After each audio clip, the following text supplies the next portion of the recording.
Tip number 4. Plausible excuse.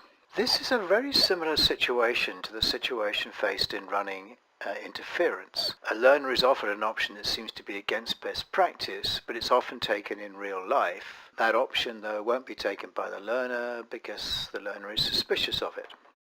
The difference is that instead of introducing another character, as in running interference, you create plausible reasons instead for the action that you're going to be taking.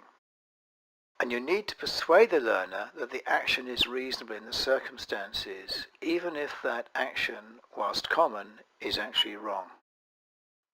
The example is food poisoning. You go to the GP, you've had poisoning, you've recovered now, it was 2 weeks ago. The GP wonders if you had a serious bug, and serious bugs are the kind of bugs that they need to notify the health authorities about.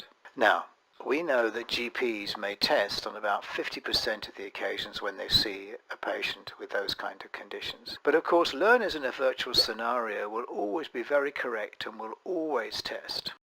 So you have to make not testing a realistic option to try and mimic the conditions of real life. So what do you do as the scenario creator?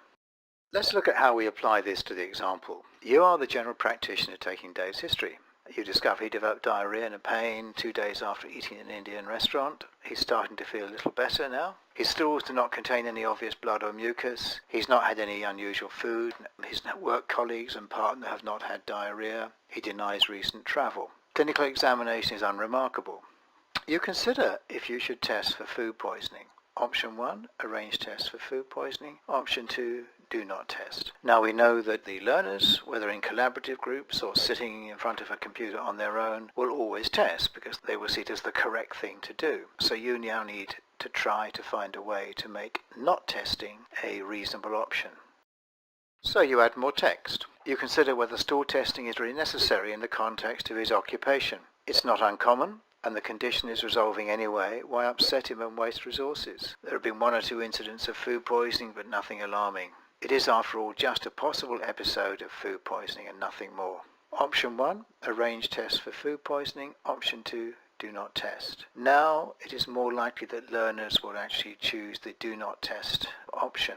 And in theory, they would of course be wrong, but it would be reasonable. Tip number 4, to recap, persuade learners to choose a poor option with good excuses.